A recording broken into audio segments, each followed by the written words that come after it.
राजधानी दिल्ली स्थित अशोक होटल में उद्योग परिसंघों को निर्यात संवर्धन और इसमें वृद्धि के उपायों पर चर्चा कार्यक्रम का आयोजन किया गया। कार्यक्रम में केंद्रीय वाणिज्य एवं उद्योग मंत्री पीयूष गोयल ने कहा कि 2021-22 में 400 अरब डॉलर के व्यापारिक निर्यात का लक्ष्य हासिल करने में उद्योग संघों की अहम भूमिका होगी।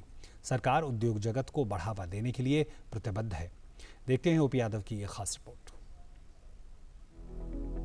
देश आजादी का अमृत महोत्सव मना रहा है। इसी क्रम में भारत सरकार मेक इन इंडिया के जरिए विदेशी व्यापार को बढ़ावा देकर देश को आत्मनिर्भर बनाने का काम कर रही है।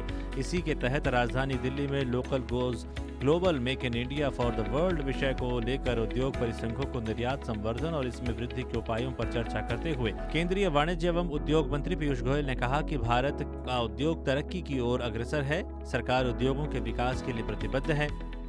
जिस प्रकार से अलग अलग एसोसिएशन ने अपने कुछ ना कुछ समस्याएं भी सामने रखी, लेकिन अधिकांश लोगों ने जो उत्साह दिखाया, जो अपना कमिटमेंट दिया कि हम तो ये करेंगे, जो हमारा टारगेट है हम पूरा मीट करेंगे, वो देख के लगता है कि भारत के उद्योग में बहुत क्षमता है और अब वो क्षमता उभरने का समय आ गया। कार्यक्रम में मौजूद उद्यमियों ने मंत्रालय की पहल का स्वागत करते हुए कहा कि ग्रामीण भारत से जुड़े उद्योगों को बढ़ावा देने के साथ आज ई कॉमर्स पर ध्यान देने की जरूरत है। तो जो रॉड टेप रेट्स हैं वो जो अनाउंस हुए हैं वो थोड़े और बढ़ाए जाने चाहिए, क्योंकि उससे पूरे जो टैक्स है हमारे कवर नहीं हो रहे।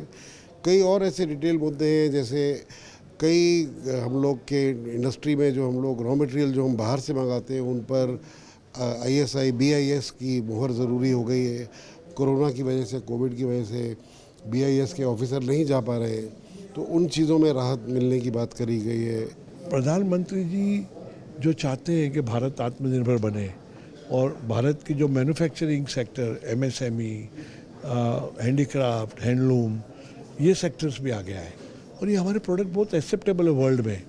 हमने एक सजेशन दिया है कि ई कॉमर्स के थ्रू इसको प्रमोट किया जाए और ग्लोबल साइट्स बनाई जाए। गौरतलब है कि भारत सरकार का ध्यान अगले 5 वर्षों में 13 सेक्टरों को 1.97 लाख करोड़ रुपए के PLI निवेश आकर्षित करने के लिए 24 सेक्टरों और औद्योगिक क्षेत्रों का GIS आधारित डेटाबेस प्रदान करने के लिए इंडिया इंडस्ट्रियल लैंड बैंक पर होगा।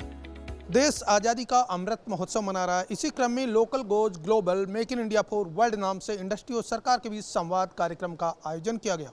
निश्चित तौर पर इस तरह के कार्यक्रमों के आयोजन से एक और जहां प्रधानमंत्री नरेंद्र मोदी के वोकल फॉर लोकल से ग्लोबल की संकल्पना को साकार करने का काम हो रहा है, वहीं दूसरी ओर भारतीय उद्योग को विदेशी बाजार मिलने से विदेशी मुद्रा अर्जित होने के साथ साथ देश को आत्मनिर्भर बनाने का महत्वपूर्ण काम भी हो रहा है। मेरे से कैमरामैन SP दुबे के साथ मैं OP Yadav, DD news, Delhi.